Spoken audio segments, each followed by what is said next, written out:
여러분 한 주간 잘 지내셨습니까? 네, 보고 싶었습니다. 여러분 많이 보고 싶었습니다.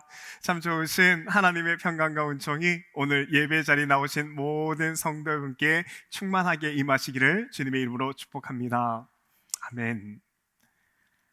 오늘 말씀은 초대교회에서 있었던 사건, 아나니아와 삽비라 부부의 죽음에 관한 이야기입니다.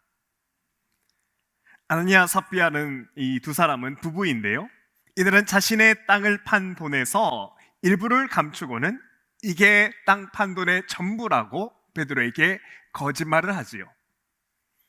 그리고 이 거짓말이 드러나자 결국 죽음을 맞게 되었다라는 것이 오늘 본문의 말씀인데요. 그런데 이 사건을 볼 때 여러분은 이 사건을 어떻게 이해하셨습니까? 근데 이 사건을 볼 때 우리는 이 말씀을 윤리적인 측면에서만 말씀을 이해하곤 합니다.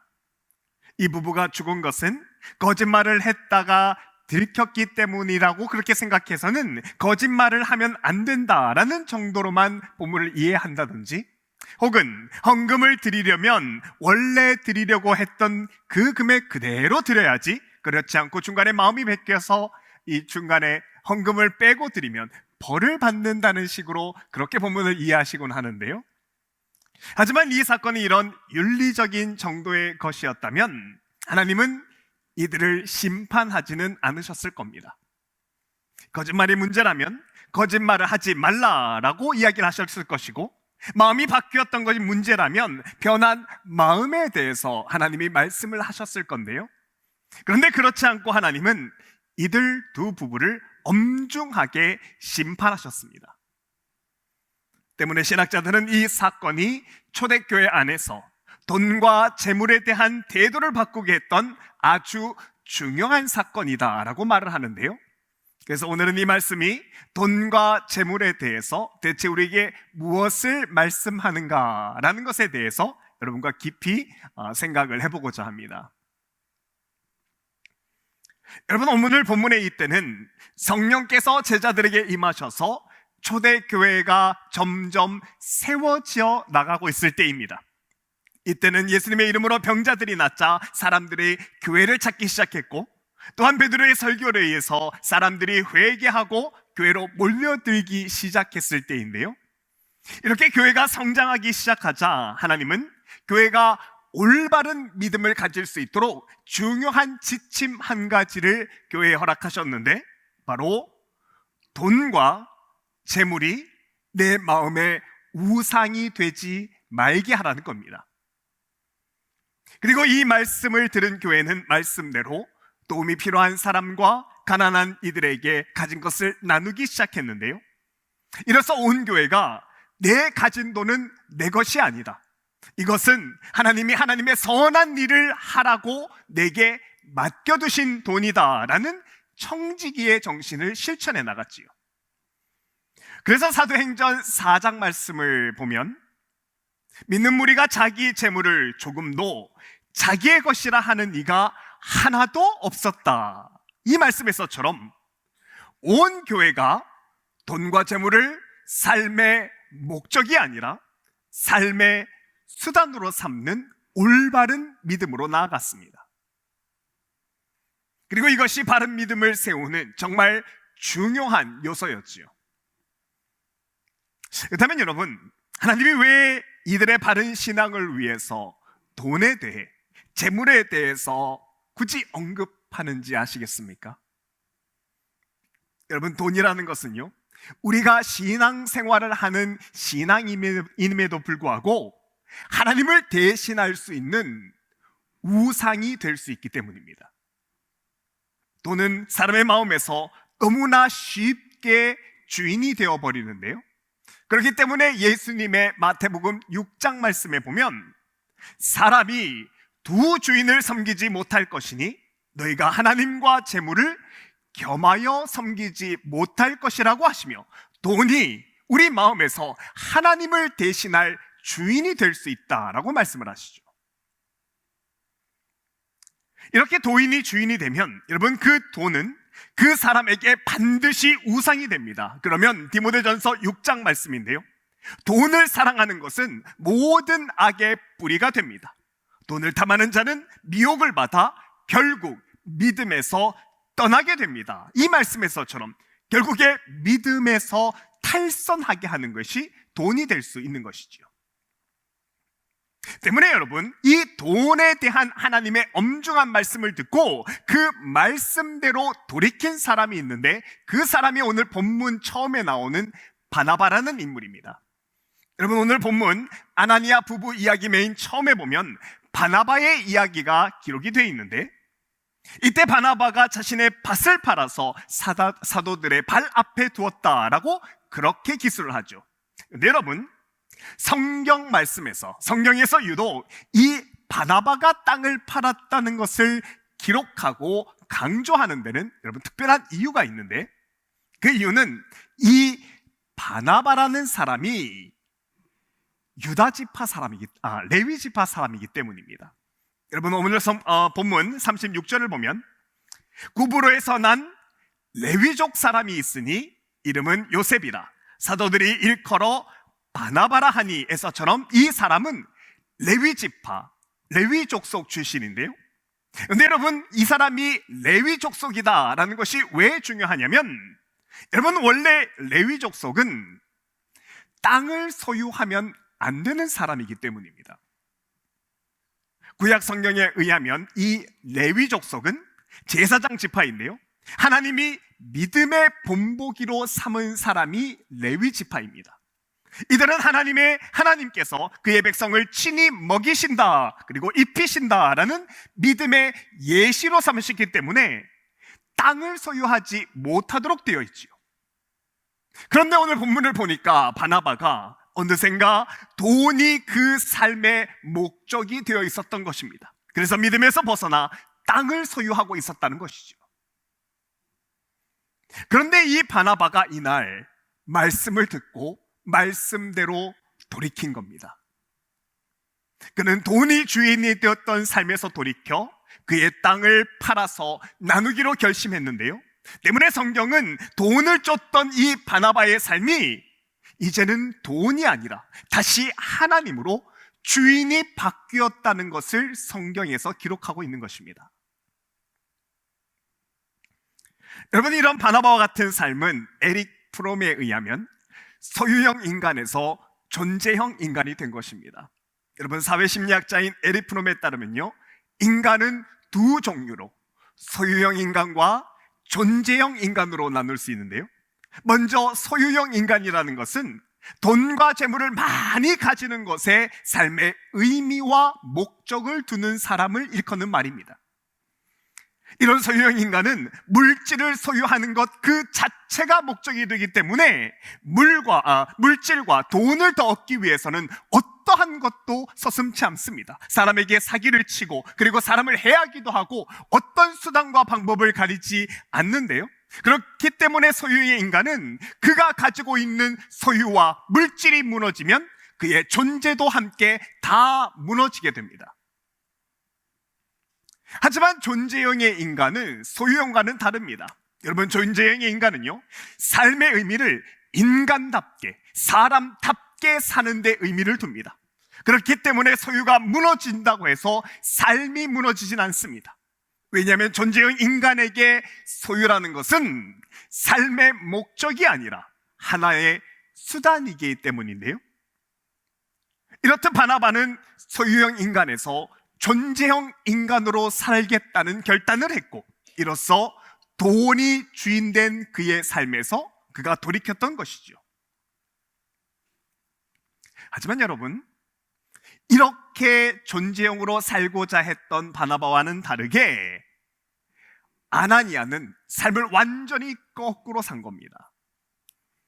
여러분, 신학자들에 의하면 오늘 본문에 나오는 이 아나니아 부부도요, 땅을 소유하면 안 되는 레위 족속이라고 말합니다.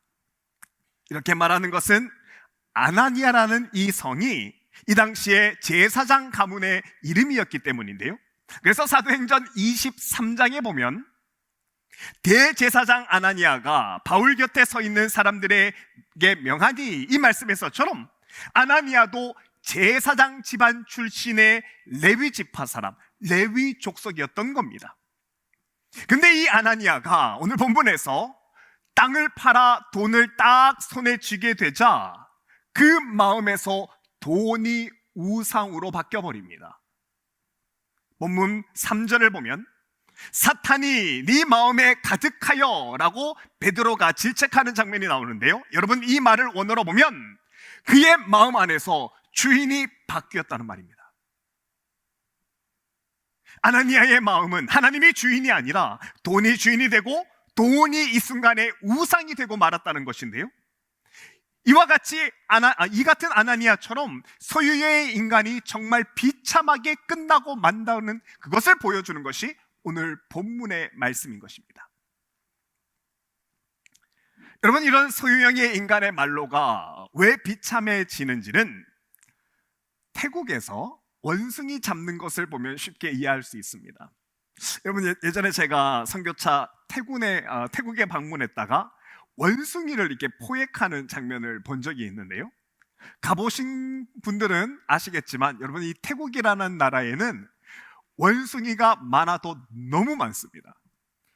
원숭이가 얼마나 많은지 사람들이 사는 집이나 건물 지붕에는 다 원숭이가 빽빽하게 질비해 있고, 사람들이 산책하는 공원과 그리고 이 광장에도 다 활보를 하면서 무리지어 다니는데요, 심지어 지나가는 사람이 있으면 어깨나 머리 위에 올라타서 사람이 깜짝 놀라기도 합니다. 그래서 시나구청에서는 직원들이 나와서 관광객과 그리고 이 사는 사람들을 보호하기 위해서 종종 원숭이를 포획하는 일이 있는데요, 그런데 이 직원들이 어떻게 원숭이를 잡아가나 가만히 보니까 여러분, 이 직원들이 공원 한가운데 원숭이 손을 이렇게 세워서 겨우 손을 넣을 수 있는 촘촘한 철장을 크게 만들어 놓고서는 이 철창 너머에, 철창 한가운데 원숭이가 너무 좋아하는 멜론 씨앗을 그 안에 딱 둡니다. 그러면 시간이 얼마 지나지 않아서 원숭이들이 막 몰려오는데요, 이 원숭이들이 멜론 씨앗을 모르고 철장에 손을 넣고 이제 멜론 씨앗을 딱 쥐게 되지요. 근데 이때 원숭이가 손을 빼려고 하면 철장에서 손이 빠지지 않습니다. 왜냐하면 멜론 씨앗을 딱 거머쥐게 되니까, 가득 쥐게 되니까 주먹이 커져서 철창 사이로 손이 빠지지 않는 것이죠. 여러분, 이게 함정인데요, 근데 이상하게 욕심 많은 이 원숭이가 잡은 주먹을 펴질 않습니다. 주먹을 펴면 손을 뺄 수 있는데, 주먹을 펴야 도망을 갈 수 있는데, 그런데도 손을 펴지 않는 것이죠. 그러다가 나중에는 직원이 이 원숭이를 포박하려고 줄을 가지고 다가오는 대로 마음이 급하니까 끼끼 이런 소리만 낼 뿐 절대로 손을 펴지 않습니다.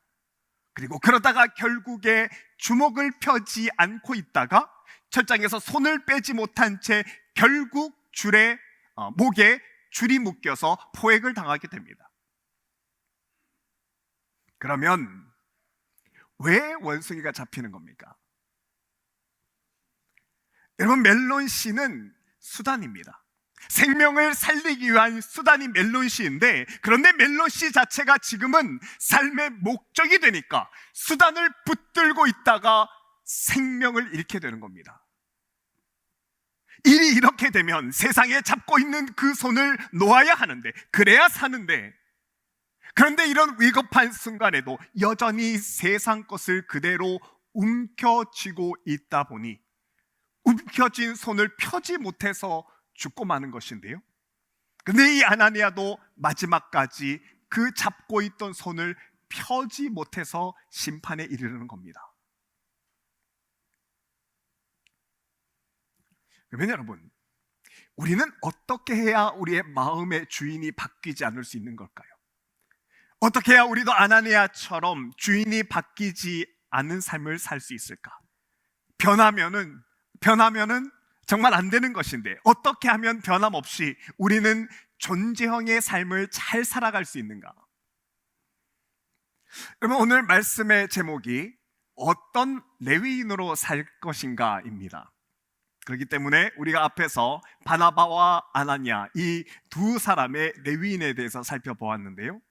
네, 여러분, 우리가 변질 없는 신앙, 변함없는 신앙을 가지기 위해서는 기억해야 될 또 하나의 레위인이 있는데 바로 마태입니다.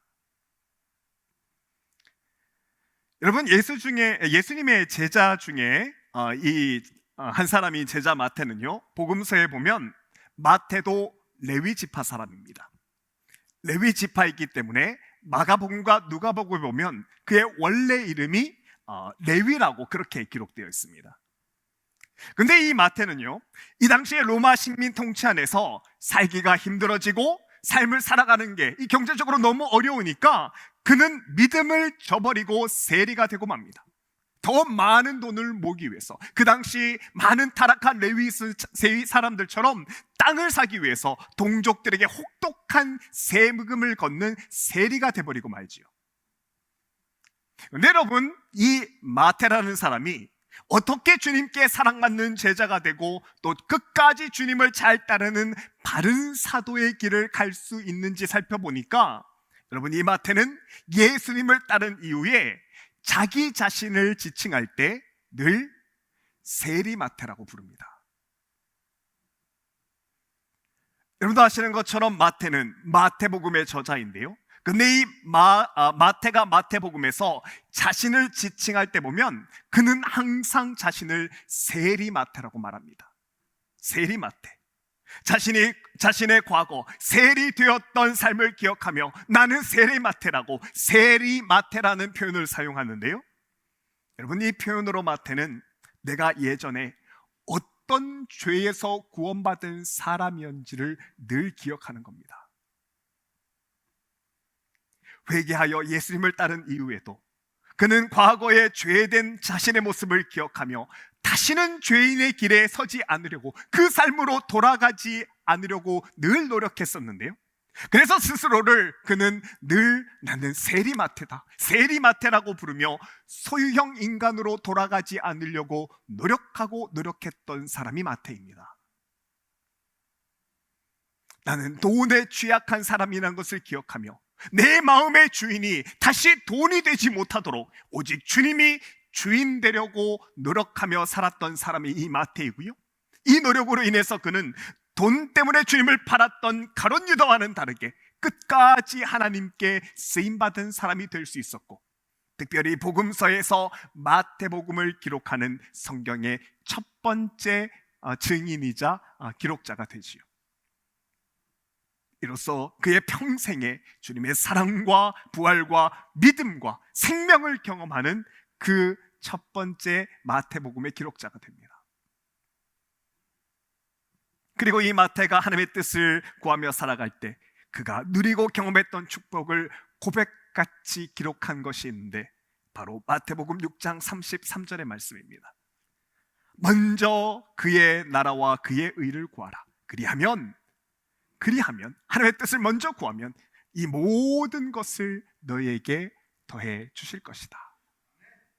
내가 존재형으로 하나님의 뜻을 위하여 먼저 살았더니 그 나머지는 하나님이 채워주셨다는 고백인데요, 이로써 우리가 내 손에 욕심을 펴고 하나님의 뜻을 먼저 구하면 하나님께서 더 귀한 것을 채워주시더라는 그 경험이 그에게 간증이 되었던 겁니다. 그리고 이것을 우리에게 알려주는 것이죠. 그리고 여러분, 이때 하나님께서 채워주신다는 축복이라는 건 예를 들어 이런 겁니다. 제 이야기를 해서 죄송합니다. 저는 어릴 적에 저희 친할아버지에게 참 많은 귀여움을 받았습니다. 믿으실지 모르겠지만 제가 어릴 때는 참 귀여웠다고 합니다. 게다가 저희 할아버지께서 친손주라고 저를 참 많이 이뻐하셨는데요, 그래서 저는 저를 이뻐하시는 할아버지를 보면 기회를 놓치지 않았습니다. 그리고 제가 하는 말이 할아버지 100원만 달라고, 꼭 100원을 달라고 했습니다. 그러면 할아버지가 주머니에서 100원을 찾아서 저에게 주셨는데요, 이렇게 100원을 받게 되면 하루 종일 신나게 놀 수 있는 것이죠. 그런데 어느 날 그난도 할아버지를 만나서 할아버지께 100원을 달라고 했는데, 그런데 그날은 할아버지가 주머니를 뒤졌는데 100원이 없으셨는지 100원을 안 주시고 바지 주머니를 뒤지셔서 제가 처음 보는 종이를 하나 꺼내시는 겁니다.